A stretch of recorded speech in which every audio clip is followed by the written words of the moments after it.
आज की ये हिंदी कहानी स्त्री का घर थोड़ी सी इमोशनल है, लेकिन इमोशनल होते हुए भी इसका संदेश बहुत अनमोल है। आपकी आंखें थोड़ी नम करने के साथ साथ आपके दिल दिमाग पर यह कहानी छाप छोड़ जाएगी, इसलिए इसे एक बार पूरी जरूर को सुने। तुम्हें कितनी बार बताया है, मेरे तैयार होने से पहले मेरा नाश्ता तैयार हो जाना चाहिए। शादी के 25 सालों बाद भी मुझे क्यों बार बार एक ही बात बतानी पड़ती है रजनी? तुम्हें क्या है? तुम तो आराम से घर पर रहोगी, मुझे काम पर जाना पड़ता है। तुम हो कि हमेशा बेवकूफ़ों जैसी हरकत करती हो। अगर तुम ये जानबूझकर करती हो तो याद रखना, मुझसे बुरा कोई नहीं होगा। आज भी रमेश का पारा चढ़ा हुआ था। इन कटु शब्दों में अपना गुस्सा उतारते हुए, गीला तौलिया कुर्सी पर फेंकते हुए राम गुस्से से रजनी की तरफ देखने लगा। रजनी के लिए रमेश का यह बेवजह का गुस्सा कोई नई बात नहीं थी। वह महीने में 3-4 बार ऐसे ही रजनी पर बरस पड़ता था। पहले पहले रजनी उसका विरोध किया करती थी, लेकिन जब कई सालों तक रमेश में कोई बदलाव नहीं दिखा तो रजनी ने खुद को ही बदल दिया। अब रमेश के कुछ भी कहने से रजनी को कोई फर्क नहीं पड़ता था। रमेश की हर बात वो चुपचाप सिर नीचे झुकाए सुन लेती थी। शादी के पहले 5 साल तक रजनी ने पूरी कोशिश की थी कि रमेश को बदला जाए, लेकिन फालतू का गुस्सा करना और बाद में रजनी को भला बुरा कहना, ये मानो जैसे उसकी आदत बन गई थी। कोई भी वाद विवाद होता तो राम सीधा रजनी को बोल देता, अगर मैं तुम्हें अच्छा नहीं लगता तो क्यों नहीं चली जाती अपने मायके, क्यों रहती हो मेरे साथ? इतना सब कुछ होने के बावजूद रजनी रमेश के साथ रहती थी, क्योंकि उसे अपनी बेटी की फिक्र थी। और वह जाती भी तो कहाँ, अपने बूढ़े हो चुके माँ बाप को इस उम्र में परेशान करना वह नहीं चाहती थी। समाज और लोग क्या कहेंगे, यह भी तो उसे देखना था। वह इतनी पढ़ी लिखी भी तो नहीं थी कि खुद जाकर कोई नौकरी कर सके और अपना और अपनी बेटी का पालन पोषण कर सके। रजनी को अब अपनी फिक्र नहीं थी, उसको फिक्र थी तो बस अपनी शादी लायक हो रही बेटी की। रजनी नहीं चाहती थी कि पति पत्नी के झगड़े की वजह से लता डिस्टर्ब हो। लता की पढ़ाई पूरी हो चुकी थी, उसके लिए अब शादी के रिश्ते आने लगे थे। कई रिश्तों को लता ठुकरा चुकी थी। 2-3 महीने बाद एक अच्छा रिश्ता आया। रिश्तेदारों और पहचान के लोगों ने भी लड़के के बहुत गुणगान किए थे। प्रशांत एक शाम अपनी बेटी के पास बैठकर उसे बताने लगा, लता बहुत अच्छा लड़का है, पढ़ा लिखा है, बड़ा घर है और बहुत अच्छी नौकरी है। ऐसे रिश्ते बार बार नहीं आते बेटा, इस बार मना मत करना। लता अपने पिता से ज़्यादा बात नहीं करती थी। शायद डरती थी या शायद नफ़रत करती थी, लेकिन आज वो अपनी पूरी हिम्मत इकट्ठा कर बोली, मुझे अभी शादी नहीं करनी है पापा, मैं नौकरी करना चाहती हूँ, खुद अपने पैरों पर खड़ी होना चाहती हूँ। हाँ तो उसमें क्या बड़ी बात है, मैंने लड़के से बात की है, वह तुम्हें किसी बात के लिए नहीं रोकेगा। तुम शादी के बाद भी नौकरी कर सकती हो, वह तुम्हें नौकरी के लिए परमिशन दे देगा। प्रशांत बोला, मेरे नौकरी करना या ना करना उसकी परमिशन पर क्यों डिपेंड रहेगा? पूछा।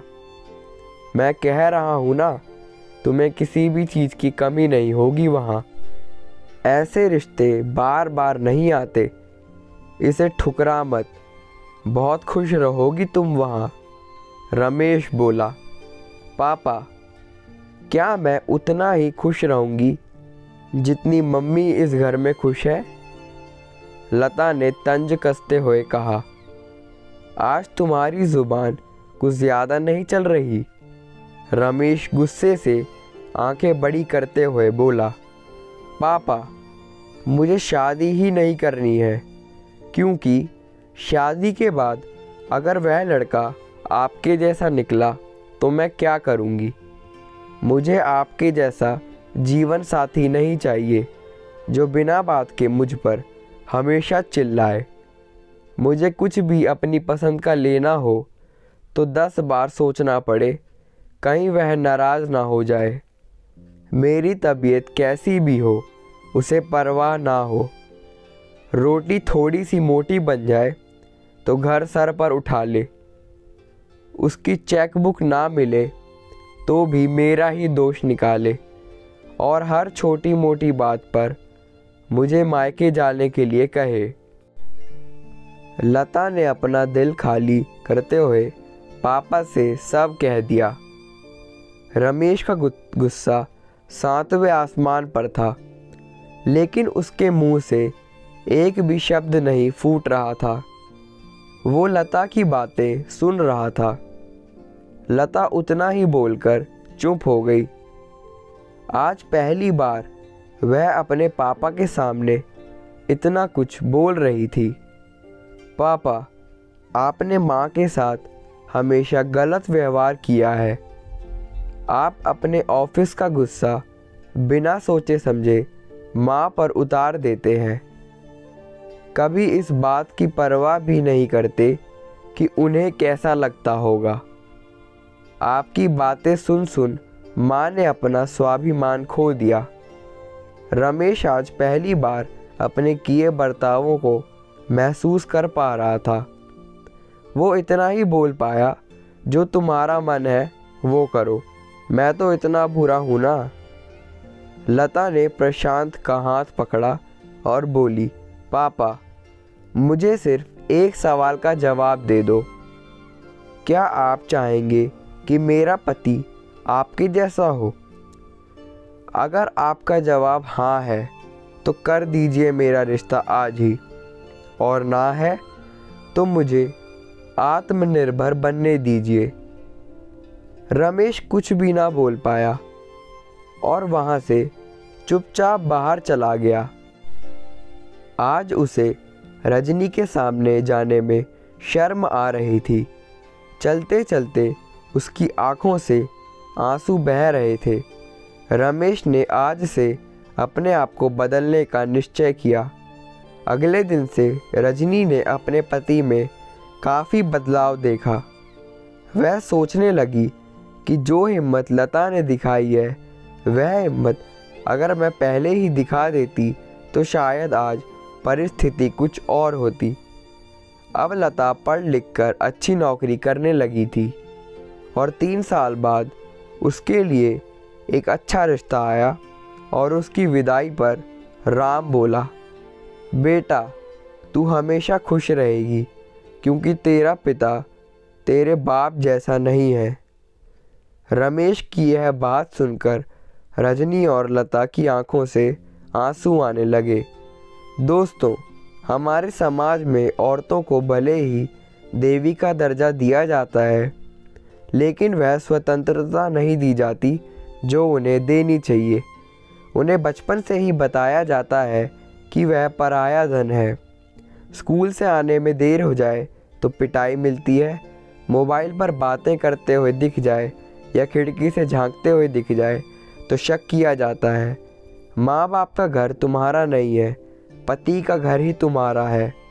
जीवन भर यह बातें बता बता कर उन्हें ससुराल भेज दिया जाता है और एक दिन किसी छोटे मोटे झगड़े में ससुराल वालों से उन्हें सुनना पड़ता है कि इस घर को छोड़ दो और मायके चली जाओ।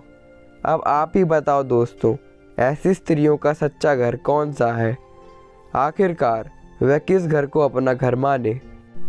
तो दोस्तों, अगर आपको यह कहानी पसंद आई हो तो प्लीज़ लाइक, शेयर, कमेंट और सब्सक्राइब ज़रूर करिएगा। धन्यवाद।